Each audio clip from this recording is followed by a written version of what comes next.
இந்த வீடியோல multiple time ஃப்ரேமை combine பண்ணி கிளியரா சார்ட் அனாலிசிஸ் பண்றதுக்கு நம்ம ஒரு பெஸ்ட் டெக்னிக் தான் பார்க்க போறோம். இத நம்ம price action and smart money concept கூட கம்பைன் பண்ணி பார்க்க போறோம். மார்க்கெட் டைரக்ஷனை ஐடென்டிஃபை பண்றதுக்காகவும், supply and demand area identify பண்றதுக்கு அண்ட் ட்ரேடிங் ஆப்பர்ச்சுனிட்டீஸ கண்டுபிடிக்கிறதுக்கு நம்ம மல்டிபிள் டைம் ஃப்ரேம் அனாலிசிஸ் பண்றோம். முக்கியமா நம்ம 2 ரீசனுக்கு மல்டிபிள் டைம் ஃப்ரேமை கம்பைன் பண்றோம். ஃபர்ஸ்ட் மார்க்கெட் எந்த டைரக்ஷன்ல இருக்கு அப்படிங்கிறத ஐடென்டிஃபை பண்றதுக்கு நெறைய ட்ரேடர்ஸ்க்கு கன்ஃப்யூஷன்ஸ் வரும். ஸோ அந்த கன்ஃப்யூஷன்ஸ அவாய்ட் பண்றதுக்கு தான் நம்ம மல்டிபிள் டைம் ஃப்ரேமை கம்பைன் பண்றோம். இது யூஎஸ் ஆயில் 50 மினிட்ஸ் சார்ட். இங்க பார்க்கும்போது நமக்கு இது ஒரு ரேஞ்ச் மார்க்கெட்டா தெரியுது. இந்த இடத்துலலாம் பிரைஸ் ரிஜெக்ட் ஆயிருக்கு அண்ட் இங்கலாம் வந்து நமக்கு பிரைஸ் ரிஜெக்ட் ஆயிருக்கு. ஸோ மார்க்கெட்டோட டைரக்ஷன் என்னங்கிறத நம்மளால ஐடென்டிஃபை பண்ண முடியாது.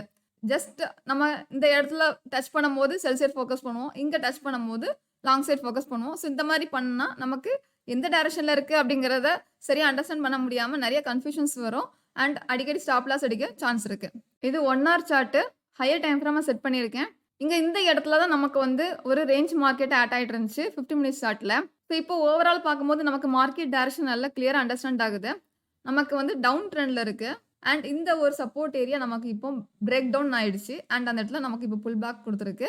அண்ட் மறுபடியும் வந்து நமக்கு ஒரு நியூ லோ ஃபார்ம் பண்ணியிருக்கு. ஸோ கிளியரா பார்க்கும்போது தெரியுது நமக்கு டவுன் ட்ரெண்ட்ல இருக்கு. இப்போ இந்த இடத்துல நமக்கு புல் பேக் நடந்திருக்கு. நம்ம மேக்ஸிமம் எங்க ஃபோக்கஸ் பண்ணுவோம்னா, டவுன் சைடு தான் ஃபோக்கஸ் பண்ணுவோம். ஏன்னா ஹையர் டைம் ஃப்ரேம்ல எந்த டைரக்ஷன்ல இருக்கோ, அதுக்கேத்தபடி தான் நம்ம லோயர் டைம் ஃப்ரேம்ல என்ட்ரி எடுக்கணும். செகண்ட் என்ன ரீசனுக்கு நம்ம மல்டிபிள் டைம் ஃப்ரேமை கம்பைன் பண்றோம்னா, அக்யூரசி இன்கிரீஸ் பண்றதுக்கு. இது லோயர் டைம் ஃப்ரேம் சார்ட். இங்க நமக்கு வந்து ஒரு ஹை ஃபார்ம் பண்ணியிருக்கு அண்ட் ஒரு லோ ஃபார்ம் பண்ணியிருக்கு. அதுக்கப்புறம் இந்த ஹைய தாண்டி நமக்கு பிரேக் வச்சு, அகைன் நமக்கு வந்து ஒரு ஹையர் ஹை ஃபார்ம் பண்ணியிருக்கு. இந்த ஸ்டேஜ்ல நம்ம என்ன பண்ணுவோம்னா, இங்கேருந்து நமக்கு ஒரு புல் பேக் நடக்கும். இனி நம்ம என்ன பண்ணணும்னா, இதுல நமக்கு ஏதாவது டிமாண்ட் ஏரியா ஃபார்ம் பண்ணியிருக்குன்னா, அந்த டிமாண்ட் ஏரியா மார்க் பண்ணி, அதுலேருந்து நம்ம லாங் சைட் ஃபோக்கஸ் பண்ணுவோம். ஏன்னா நமக்கு இங்க ஹையர் ஹை, ஹையர் லோ வச்சு மூவ் ஆயிட்டு இருக்கு. ஸோ இங்க நமக்கு ஒரு டிமாண்ட் ஏரியா கிடைச்சிருக்கு. இந்த இடத்துல நம்ம வந்து லாங் சைட் ஃபோக்கஸ் பண்ணுவோம். ஸோ இங்க நம்ம கேண்டில் ஸ்டிக்கும் கிடைச்சிட்டு, நம்ம லாங் சைட் ஃபோக்கஸ் பண்றோம் அண்ட் நமக்கு ஸ்டாப் லாஸ் ஹிட் ஆயிருக்கு. இது என்ன ரீசன்ங்கிறத நம்ம ஹையர் டைம் ஃப்ரேம்ல போய் செக் பண்ணணும். இது ஹையர் டைம் ஃப்ரேம் சார்ட். இங்க தான் நம்ம டிமாண்ட் ஏரியா மார்க் பண்ணிட்டு, அந்த இடத்துல லாங் சைட் ஃபோக்கஸ் பண்ணியிருந்தோம். இங்க ஆக்சுவலா ஓவரால் நமக்கு என்ன நடந்திருக்குன்னா, இந்த இடம் ஒரு சப்ளை ஏரியா. அங்கிருந்து பிரைஸ் நமக்கு ரிஜெக்ட் ஆயிருக்கு. அதுக்காக தான் நமக்கு இந்த இடத்துல ஸ்டாப் லாஸ் ஹிட் ஆயிருக்கு. அண்ட் இது வந்து ஒரு ரேஞ்ச் மார்க்கெட்ல மூவ் ஆயிட்டு இருக்கு. இங்க இருந்து நமக்கு இன்னும் பிரேக் ஆஃப் ஸ்ட்ரக்சர் நடக்கல. இங்க ஏன் நான் வந்து பிரேக் ஆஃப் ஸ்ட்ரக்சர் நடக்கல அப்படின்னு சொன்னேன்னா, இங்க நமக்கு இதான் ஹையர் ஹை அண்ட் இது ஹையர் லோ. இது வந்து major swing high, major swing low. இதுக்குள்ள நடக்குது வந்து minor swing high, minor swing low. இன்னும் நமக்கு இதுலேருந்து தான் நமக்கு சேஞ்ச் ஆஃப் கேரக்டர் நடந்திருக்கு. அண்ட் இந்த ஹையை தாண்டி நமக்கு இன்னும் க்ளோஸ் வைக்கவே இல்ல. ஸோ இது ஒரு முக்கியமான சப்ளை ஏரியாவும் ஆக்ட் ஆயிருக்கு. அதுக்காக தான் நமக்கு இந்த இடத்துல லாங் சைட் ஃபோக்கஸ் பண்ண முடியல. நம்ம ஹையர் டைம் ஃப்ரேமை செக் பண்ணிட்டு லோயர் டைம் ஃப்ரேம்ல என்ட்ரி எடுத்தா, இப்போ இந்த ஸ்டாப் லாஸ் நமக்கு ஹிட் ஆயிருக்காது. இதுக்காக தான் அக்யூரசி இன்கிரீஸ் பண்றதுக்காக நம்ம மல்டிபிள் டைம் ஃப்ரேமை கம்பைன் பண்றோம். இப்போ இந்த சார்ட்ல பார்க்கும்போது தெரியுது நமக்கு ஒரு down trend. So lower high, lower low வச்சு மூவ் ஆயிட்டு இருக்கு. அண்ட் இங்க ஒரு லோயர் ஹை இருக்கு அண்ட் இங்க ஒரு லோயர் லோ. அடுத்து இங்க பார்த்தீங்கன்னா, இது லோயர் ஹை, இது லோயர் லோ. ஸோ இதெல்லாம் major swing high, swing low. இதுக்கு அப்புறம் நமக்கு வந்து ஹையர் ஹை வச்சு மூவ் ஆனா மட்டும் தான் நமக்கு பிரேக் ஆஃப் செஷன் நடந்திருக்கு. அண்ட் இங்க உங்களுக்கு வந்து ஹையர் ஹை ஃபார்ம் பண்ணியிருக்கு. பட் க்ளோசிங் வைக்கல. ஸோ இதை நம்ம வந்து மேஜர் ஹையா கொண்டு வர முடியாது. ஸோ இதுக்கு மேலே நமக்கு க்ளோசிங் வச்ச ஏரியா இங்கே தான் க்ளோசிங் வச்சிருக்கு. ஸோ இப்போ தான் நம்ம வந்து மேஜர் ஹையா இதை கொண்டு வரணும். ஸோ என்ன பண்ணியிருக்கணும்னா, இங்கேருந்து நமக்கு மேஜர் ஹை ஃபார்ம் பண்ண ஏரியா இது. ஸோ இது ஹையர் ஹை. இதுக்கப்புறம் நடக்கிற புல் பேக்ல நம்ம 50 மினிட்ஸ் சார்ட்டை மாத்திட்டு அந்த இடத்துல நம்ம லாங் சைட் ஃபோக்கஸ் பண்ணிக்கலாம். ஏன்னா இந்த சப்ளை ஏரியா வந்து நமக்கு பிரேக் ஆயிருக்கு அண்ட் நமக்கு பிரேக் ஆஃப் ஸ்ட்ரக்சர் நடந்திருக்கு. ஸோ இந்த 2 ரீசனுக்கு தான் நம்ம வந்து மல்டிபிள் டைம் ஃப்ரேம் அனலைஸ் பண்றோம். அக்யூரசி இன்க்ரீஸ் பண்றதுக்கு அண்ட் மார்க்கெட் டைரக்ஷன் வந்து எந்த டைரக்ஷன்ல இருக்கு அப்படிங்கறத கன்ஃபியூஷன்ஸை அவாய்ட் பண்றதுக்காக. இந்த வீடியோல நான் எக்ஸ்பிளைன் பண்ண மாதிரி நீங்க அனலைஸ் பண்ணி ட்ரேட் எடுத்து பாருங்க. கண்டிப்பா உங்களுக்கு வந்து ட்ரேடிங்ல இம்ப்ரூவ்மெண்ட் கிடைக்கும். இப்போ டாப் டவுன் அனாலிசிஸ் டெக்னிக்கை நம்ம ஸ்டெப் பை ஸ்டெப்பா பார்க்கலாம். நம்ம சார்ட் அனாலிசிஸ்ல 3 டைப்ஸ் ஆஃப் டைம் ஃப்ரேமை நம்ம கன்சிடர் பண்ண போறோம். ஃபர்ஸ்ட் நீங்க வீக்லி டைம் ஃப்ரேம் இல்லனா டெய்லி டைம் ஃப்ரேம். இதை நம்ம வந்து ஹையர் டைம் ஃப்ரேமா செட் பண்ணிக்கலாம். இது எதுக்காக நம்ம வந்து இந்த டைம் ஃப்ரேம் சூஸ் பண்றோம்னா, கீ லெவல்ஸை ஐடென்டிஃபை பண்றதுக்காக. இம்பார்ட்டன்ட் கீ லெவல்ஸ் வெறும் support area, resistance area, supply area, demand area இது மட்டும் இல்ல. முக்கியமான கீ லெவல்ஸை நம்ம ஐடென்டிஃபை பண்றதுக்காக நம்ம வீக்லி சார்ட் இல்லைன்னா டெய்லி சார்ட்டை ஹையர் டைம் ஃப்ரேமா செட் பண்ணிக்கணும். அடுத்து 4 ஹவர் இல்லைன்னா 1 ஹவர் யூஸ் பண்ணி நம்ம அனலைசிஸ் பண்ண போறோம். That is market direction identify பண்றதுக்கு. இல்லைனா வந்து ஆர்டர் பிளாக்ஸை வந்து கண்டுபிடிக்கிறது, ஃபேர் வேல்யூ கேப்ஸ், இல்லைனா சப்ளை டிமாண்ட் ஏரியாஸ், இதெல்லாம் ஐடென்டிஃபை பண்றதுக்கு அண்ட் ட்ரேடிங் ஆப்பர்ச்சுனிட்டீஸ் ஐடென்டிஃபை பண்றதுக்குலாம் நம்ம இத யூஸ் பண்றோம். இங்க நம்ம 4 ஹார் 1 ஹார் டைம் ஃப்ரேம்ல தான் ஸ்மார்ட் மணி கான்செப்ட்ட அப்ளை பண்ணியிருப்போம். அடுத்து 15 மினிட்ஸ் இல்லன்னா 5 மினிட்ஸ நம்ம என்ட்ரி டைம் ஃப்ரேமா யூஸ் பண்ணுவோம். ஒரு கன்ஃபர்மேஷனுக்காகவும் அண்ட் ப்ராப்பரா என்ட்ரி எடுக்கிறதுக்காகவும் இந்த டைம் ஃப்ரேம யூஸ் பண்ணியிருப்போம். இப்போ இந்த கான்செப்ட்ட நம்ம ரியல் சார்ட்ல அப்ளை பண்ணலாம். ஃபர்ஸ்ட் வீக்லி சார்ட்ல இருந்து நம்ம ஸ்டார்ட் பண்ணுவோம். இது யுஎஸ்ஐஎல் சார்ட். வீக்லி சார்ட்ல நம்ம இம்பார்ட்டன்ட் கீ லெவல்ஸ மார்க் பண்ணணும். இந்த ஏரியாவ நான் இப்போ இம்பார்ட்டன்ட் கீ லெவல்ஸா மார்க் பண்ணியிருக்கேன். வீக்லி சார்ட்டுக்கு நம்ம ரெட் கலர் வச்சுக்கலாம். அண்ட் இங்க நமக்கு வந்து ஒரு இம்பார்ட்டன்ட் கீ லெவல்ஸ் இருக்கு. இது ஜஸ்ட் நான் ஒரு லைனா போட்டிருக்கேன். நம்ம ரெட் கலர்ல மார்க் பண்ணிக்கணும். இது ஆக்சுவலா ஒரு ஏரியா தான். பட் நான் இங்க லைனா சும்மா சார்ட்ட வந்து சிம்பிளா இருக்கிறதுக்காக லைனா டிரா பண்ணியிருக்கேன். அடுத்து நீங்க வந்து டெய்லி சார்ட்டுக்கு மாத்திருங்க. டெய்லி சார்ட்ல இம்பார்ட்டன்ட் கீ லெவல்ஸ் இருக்கான்னு செக் பண்ணணும். ஸோ இங்க நமக்கு ஏற்கனவே இருந்த வீக்லி சார்ட்ல இருந்த கீ லெவல்ஸ் அப்படியே இருக்கு. அடுத்து இங்க நமக்கு நியர்பை ஒரு டிமாண்ட் ஏரியா கிரியேட் ஆயிருக்கு. அண்ட் இது வந்து நான் ப்ளூ கலர்ல வச்சிருக்கேன். டெய்லி சார்ட்டுக்கு ப்ளூ கலர். அடுத்து நம்ம 4 ஹார் சார்ட்டுக்கு மாத்திட்டு அங்க அனலைஸ் பண்ணணும்.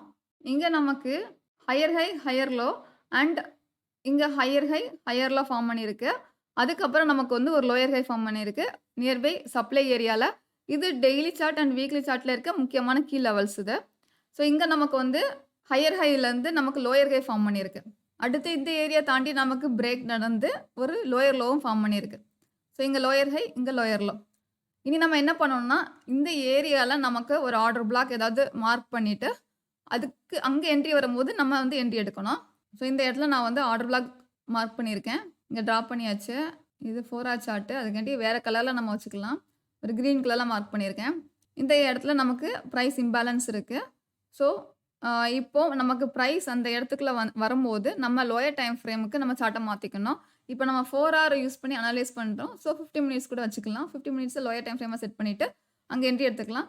சில பேர் 1 ஹார் யூஸ் பண்ணி அனலைஸ் பண்ணுவாங்க. அவங்க 15 மினிட்ஸ் லோயர் டைம் ஃப்ரேமா செட் பண்ணிக்கலாம். இல்லன்னா 5 மினிட்ஸ்னு செட் பண்ணிக்கலாம். நம்ம என்ட்ரி எடுக்கிறதுக்கு என்ன நோட் பண்ணணும்னா, இந்த இடத்துல நம்ம ஆர்டர் பிளாக் மார்க் பண்ணியிருக்கோம்.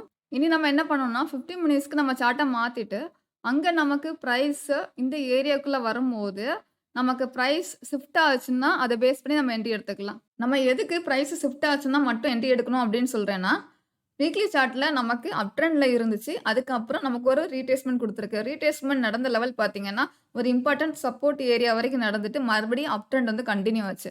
இதே மாரி தான் டெய்லி சார்ட்லயும் அப் ட்ரெண்ட்ல இருந்து ஒரு ரீட்ரேஸ்மென்ட் குடுத்து மறுபடியும் அப் ட்ரெண்ட் கன்டின்யூ ஆச்சு. இங்க அதுக்கப்புறம் 4 ஹார் சார்ட் பார்த்தீங்கன்னா, ஹையர் ஹை, ஹையர் லோ வச்சு மூவ் ஆயிட்டு இருக்கு. தட் மீன்ஸ் அப் ட்ரெண்ட்ல மூவ் ஆயிட்டு இருக்கு. இது எல்லாமே வந்து மேஜர் ஹை, மேஜர் லோ. அதுக்கப்புறம் அந்த பிளேஸ்ல நமக்கு ஒரு லோயர் ஹை ஃபார்ம் பண்ணது மைனர் ஹை அது. மேஜர் ஹை கிடையாது. ஸோ இன்டர்னல் ஸ்ட்ரக்சர்ல தான் நமக்கு வந்து பிரைஸ் ஷிஃப்ட் ஆயிருக்கு. எக்ஸ்டர்னல் ஸ்ட்ரக்சர்ல பிரைஸ் ஷிஃப்ட் ஆகல. அதுக்காக தான் அந்த ஏரியாக்குள்ள பிரைஸ் மூவ் ஆகும்போது பிரைஸ் ஷிஃப்ட் ஆனா மட்டும் தான் நம்ம என்ட்ரி கொடுக்கணும். ஏற்கனவே மார்க்கெட் ஸ்ட்ரக்சர் பத்தி நான் ஒரு ஷார்ட்ஸ் வீடியோல எக்ஸ்பிளைன் பண்ணியிருக்கேன். சப்போஸ் நீங்க அந்த வீடியோ பார்க்க மிஸ் பண்ணியிருந்தீங்கன்னா, இங்க நான் உங்களுக்கு எக்ஸ்பிளைன் பண்றேன். இப்போ மார்க்கெட் அப் ட்ரெண்ட்ல இருக்கும்போது நமக்கு ஹையர் ஹை, ஹையர் லோ வச்சு மூவ் ஆயிட்டு இருக்கு. இது எல்லாமே major high, major low, major high, major low. இத நம்ம வந்து எக்ஸ்டர்னல் ஸ்ட்ரக்சர்னு சொல்லுவோம். இப்போ அந்த ஹைல இருந்து நமக்கு ஒரு கரெக்டிவ் புல் பேக் நடக்கும். இந்த மாதிரி ஒரு lower high, lower low, lower high, lower low நடக்கும். இத நம்ம இன்டர்னல் ஸ்ட்ரக்சர்னு சொல்லுவோம். இது எல்லாமே minor high, minor low, minor high, minor low. இந்த மேஜர் லோ தாண்டி பிரைஸ் பிரேக் ஆகாத வரைக்கும் நமக்கு ட்ரெண்ட் அப் ட்ரெண்ட்ல தான் இருக்கும். இது எல்லாமே வந்து ஒரு மைனர் டவுன் ட்ரெண்ட் தான். இத நம்ம மேஜர் டவுன் ட்ரெண்ட் சொல்ல மாட்டோம். நமக்கு மேஜர் ட்ரெண்டே அப் ட்ரெண்ட். இதுக்கப்புறம் நமக்கு நடக்கிற கரெக்டிவ் புல் பேக்க நம்ம மைனர் டவுன் ட்ரெண்ட்னு சொல்லுவோம். சப்போஸ் இந்த மேஜர் ஸ்விங் லோவ தாண்டி நமக்கு பிரைஸ் கீழ க்ளோஸ் வச்சு நமக்கு ஒரு ரீட்ரேஸ்மென்ட் குடுத்து மறுபடியும் இறங்க ஆரம்பிச்சதுன்னா, நம்ம அந்த நேரத்துல டவுன் சைடுக்கு ஃபோக்கஸ் பண்ணுவோம். இந்த மேஜர் ஸ்விங் லோ தாண்டி நமக்கு பிரைஸ் க்ளோஸ் ஆகாத வரைக்கும் நம்ம இத அப் ட்ரெண்ட் தான் சொல்லுவோம். அண்ட் இத நம்ம வந்து மைனர் டவுன் ட்ரெண்ட்னு சொல்லிருவோம். இனி நம்ம என்ன பண்ணணும்னா, இந்த இடத்துல பிரைஸ் ரீச் ஆனதுக்கப்புறம் நம்ம ஃபர்ஸ்ட் முக்கியமா பார்க்க வேண்டிய விஷயம், இதுலேருந்து பிரைஸ் பிரேக் ஆகி கீழ இறங்குதா? இல்லன்னா இங்கருந்து நமக்கு வந்து பிரைஸ் மறுபடியும் ஷிஃப்ட் ஆகுதா? இத தான் நம்ம வந்து மெயினா பார்க்கணும். இங்க நமக்கு யுஎஸ்ஐஎல் சார்ட்ல ஹையர் டைம் ஃப்ரேம்ல என்ன நடந்திருக்குன்னா, இந்த இடத்துல நமக்கு வந்து பிரைஸ் புல் பேக் குடுத்துட்டு, இங்கருந்து நமக்கு பிரைஸ் ஷிஃப்ட் ஆயிட்டு. ஸோ இங்க கிடைக்கிற லோயர் ஹைல இருந்து நமக்கு ஒரு ஹையர் ஹை ஃபார்ம் பண்ணிட்டு, அண்ட் மறுபடியும் நமக்கு வந்து இந்த ட்ரெண்ட் ஸ்டார்ட் ஆகுது. இந்த டைம் நம்ம என்ன பண்ணணும்னா, இங்க இருக்கிற ஒரு டிமாண்ட் ஜோன மார்க் பண்ணிட்டு, அந்த இடத்துல நம்ம என்ட்ரி கொடுக்கணும். இந்த ஸ்ட்ரக்சர் தான் நமக்கு வீக்லி சார்ட்லயும் கிடைச்சிருக்கு, டெய்லி சார்ட்லயும் கிடைச்சிருக்கு, 4 ஹார் சார்ட்லயும் கிடைச்சிருக்கு. அண்ட் 4 ஹார் சார்ட்ல நமக்கு இங்க மைனர் டவுன் ட்ரெண்ட் ஸ்டார்ட் ஆயிட்டு இருந்துச்சு. அதுக்காக தான் நம்ம இந்த இடத்துல ஆர்டர் பிளாக் மார்க் பண்ணிட்டு, அங்க பிரைஸ் ஷிஃப்ட் ஆச்சுன்னா நம்ம என்ட்ரி கொடுக்கணும். சப்போஸ் இங்க நமக்கு பிரைஸ் ஷிஃப்ட் ஆகாம இத தாண்டி பிரேக் ஆயிடுச்சுன்னா, இந்த இடத்துல நம்ம ஃபிளிப் ஜோன் கான்செப்ட்ட யூஸ் பண்ணி லாங் சைட் ஃபோக்கஸ் பண்ணணும். ஸோ இப்படி தான் நம்ம ப்ராப்பரா டாப் டவுன் அனாலிசிஸ் பண்ணி நம்மளோட என்ட்ரி குடுக்கணும். நீங்க இந்த மாதிரி உங்களோட ட்ரேட அனலைஸ் பண்ணி என்ட்ரி எடுத்து பாருங்க. கண்டிப்பா உங்களுக்கு நல்ல ஒரு இம்ப்ரூவ்மென்ட் கிடைக்கும். சப்போஸ் நீங்க ஒரு ஸ்கேல்பிங் பண்றீங்கன்னா, நீங்க மல்டிபிள் டைம் ஃப்ரேம் அனலைஸ் பண்ணணும்னு அவசியம் இல்ல. உங்களோட என்ட்ரி டைம் ஃப்ரேம்லயே நீங்க வந்து முக்கியமான கீ லெவல்ஸ்லாம் மார்க் பண்ணிட்டு அங்க ட்ரேட் எடுத்துக்கலாம்.